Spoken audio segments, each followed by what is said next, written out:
On the morning she turned 34, Emily Carter would lose everything in the most humiliating way possible, fired in front of her 2 children for a reason so small it felt almost unreal. And by nightfall, the most dangerous man behind the company that discarded her would quietly decide that someone needed to pay for it.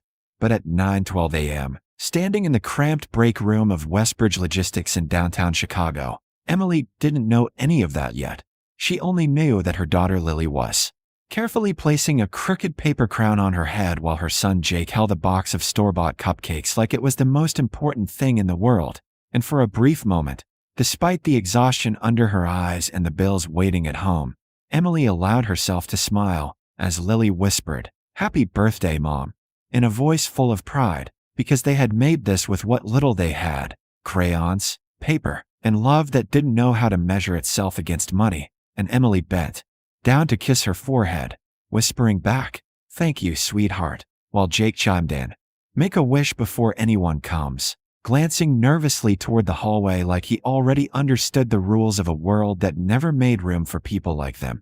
And Emily closed her eyes, not wishing for anything extravagant, not dreaming about impossible futures, but simply asking, quietly, desperately, for things to stay together just a little longer, for the job to hold, for the rent to be paid, for her kids to keep smiling the way they were right now. Because stability, she had learned, wasn't something you built once, it was something you fought for every single day. The flickering fluorescent light above buzzed softly. The cheap plastic table held their small celebration together, and for a heartbeat, it felt like enough, until a voice cut through the room like it didn't belong there, sharp and cold and completely without patience. "What is this?" And Emily's eyes snapped open as her body stiffened before she even turned, already knowing who it was, because Mr. Dalton never softened his tone for anyone. And when she faced him, standing in the doorway in his press suit with his expression twisted in disapproval, she felt that familiar tightening in her chest, the kind that came from knowing you were about to be judged by someone who had never once tried to understand you. "It's just my break," she said quickly, forcing calm into her voice. "I finished my morning reports early. My kids came by, and we were—" "This is not a playground," Dalton interrupted, stepping further into the room as if the sight of the cupcakes offended him personally. "You don't bring children into a professional environment, and you certainly don't turn company time into a birthday party." Lily instinctively moved closer to her mother, clutching her hand, while Jake's smile faded into confusion, his eyes darting between the adults as if trying to make sense of the sudden shift in energy. "We'll clean up right now," Emily said, already reaching for the box, her voice softening into something almost pleading. "It's just 5 minutes, please." But Dalton didn't stop, didn't pause, didn't even lower his voice when he said, "No, actually, you're done here." And for a second, the words didn't register, hanging in the air like something that didn't quite belong to reality. "I'm sorry," Emily asked, her voice barely above a whisper. "You're fired," he repeated, this time louder, clearer, making sure the weight of it landed not just on her, but on the room, on her children, on anyone who might hear it. "Effective immediately." Jake frowned, tugging at her sleeve. "Mom, what does that mean?" And Emily felt her throat close up as she tried to steady herself, tried to stay upright, tried to be strong in a moment that was unraveling faster than she could control.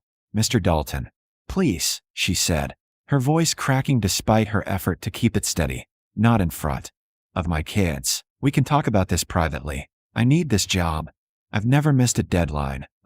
That's exactly why this is happening now." Dalton cut in, his tone almost clinical, like he was explaining something simple to someone who should already understand it.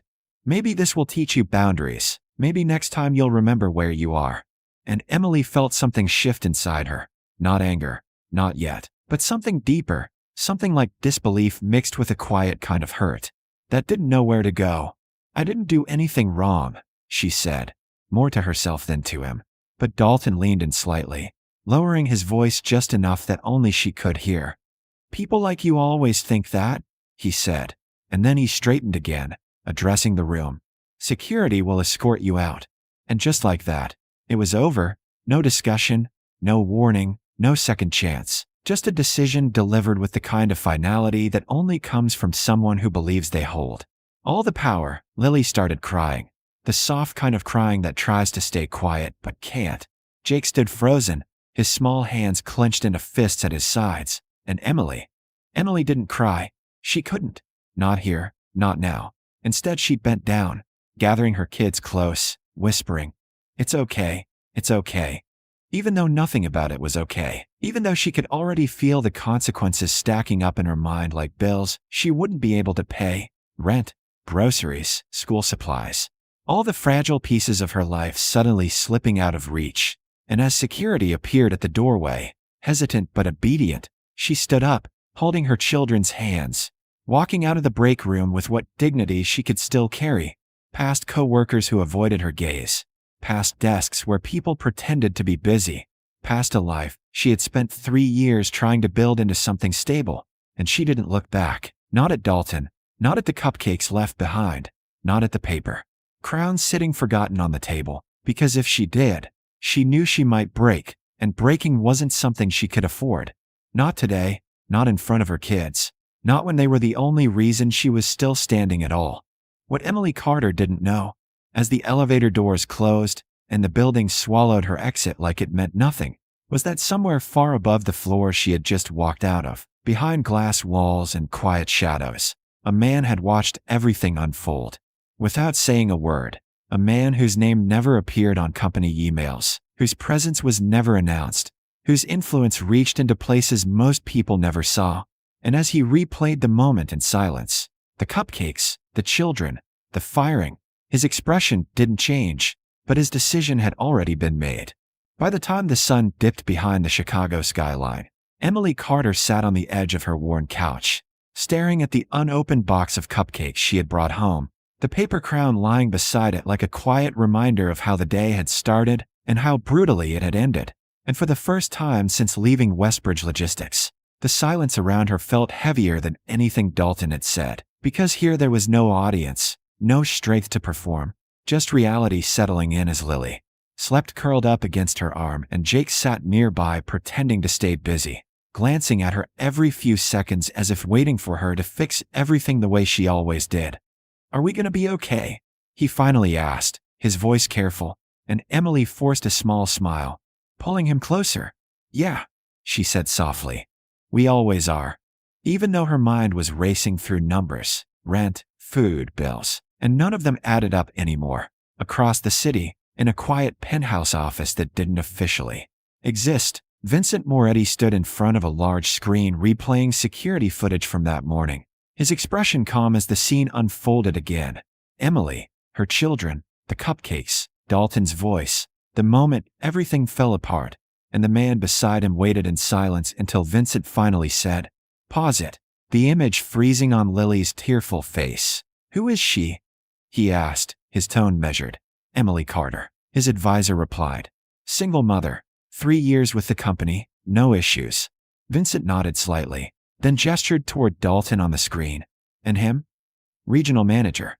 "Dalton," the advisor said, and Vincent's gaze hardened just enough to notice. "Find her," he said simply, setting his glass down. The decision already made. The next morning, Emily stood in a small grocery store counting coins, quietly removing a box of cereal when she realized she couldn't afford it. "We'll get it next time," she told her kids, though she didn't know when that would be. And as she handed over the money, a voice behind her said, "Emily Carter." She turned immediately, pulling her kids slightly closer as a man in a dark suit stood there, calm and out of place. "Who are you?" she asked, and he replied evenly, "Someone who was asked to find you. My employer would like to speak with you." Emily shook her head, exhausted. "I'm not interested." But the man didn't move, only added, "It's about your job." And that made her pause, just long enough for doubt to creep in. "I don't have a job," she said, and he met her gaze. "That depends." After a moment, she exhaled quietly and nodded. "One meeting." And less than an hour later, she stood in a polished office that felt like a different world, her kids beside her as the door opened and Vincent Moretti walked in, his presence calm but commanding. "You were fired yesterday," he said, and Emily nodded. "Yes, in front of your children," he added, and she straightened slightly. "Yes." Vincent studied her for a moment before saying, "That shouldn't have happened." Emily let out a small, tired breath. That's how things go, she replied. But Vincent shook his head slightly. No, that's how things go when people forget who they answer to. She frowned, confusion slipping in. Why do you care? She asked, and Vincent stepped closer, meeting her eyes. Because, he said, his voice steady, I own that company. The words hung in the air as Emily blinked, trying to process them. What? She whispered, and Vincent didn't look away. And I saw something I don't tolerate. Her heart began to race as the weight of that settled in. So what happens now? She asked quietly, and Vincent paused for just a moment before answering. That depends on what kind of justice you believe in. By noon, the entire office at Westbridge Logistics was called into an emergency meeting, and the tension in the room was immediate, whispers spreading as employees tried to guess what was happening, while Dalton stood at the front with his usual confidence, clearly annoyed by the interruption, until the doors opened and everything changed, because Vincent Moretti walked in without hurry, without noise, yet with a presence that silenced the room instantly, and Dalton's posture shifted the second. He recognized him. Sir, I wasn't informed you'd be visiting, he started, but Vincent didn't acknowledge the greeting, didn't waste time, only said, sit, and Dalton obeyed, the control he once held slipping away just that quickly. Emily stood near the back with her kids, unsure of what was about to unfold, her heart pounding as Vincent's gaze moved across the room before settling on Dalton. You fired an employee yesterday, he said calmly. Yes, sir, Dalton replied, trying to recover his authority. She violated company. In front of her children, Vincent cut in, his voice still even, but heavier now, and Dalton hesitated. Yes, but no, Vincent said, stepping forward slightly. You humiliated her, and you did it because you thought no one was watching. The silence in the room deepened, no one daring to move. You don't represent this company, Vincent continued. You embarrass it. Dalton's face paled as he tried one last time. I was enforcing standards. Vincent's voice dropped just enough to make it final. You don't have standards. You have cruelty. And then, without raising his voice, without hesitation, he said, You're fired. Effective immediately. The exact same words Dalton had used the day before, and as security stepped forward, Dalton was escorted out under the same humiliation he had given, the room watching in stunned silence. When it was over, the employees slowly dispersed, leaving only Emily and her children standing there as Vincent approached her, his expression no longer cold but measured. Your job is yours again, if you want it, he said, and Emily looked around the room, then down at her kids, before shaking her head gently. No, I don't want that job anymore. And for the first time, Vincent allowed a small smile. Good, he said, handing her a card. Because I have something better. Emily took it, her hands still slightly unsteady, reading the offer, better pay, flexible hours, a real position with influence, and looked back up at him, confused but hopeful. Why me? She asked, and Vincent met her eyes. Because you stayed strong when it mattered, he said simply, and for the first time since everything fell apart. Emily felt something shift, not fear, not uncertainty, but possibility, as she looked at her children, then back at the man who had changed everything in a single day, realizing that what had felt like the end of her life was actually the beginning of something she never saw coming.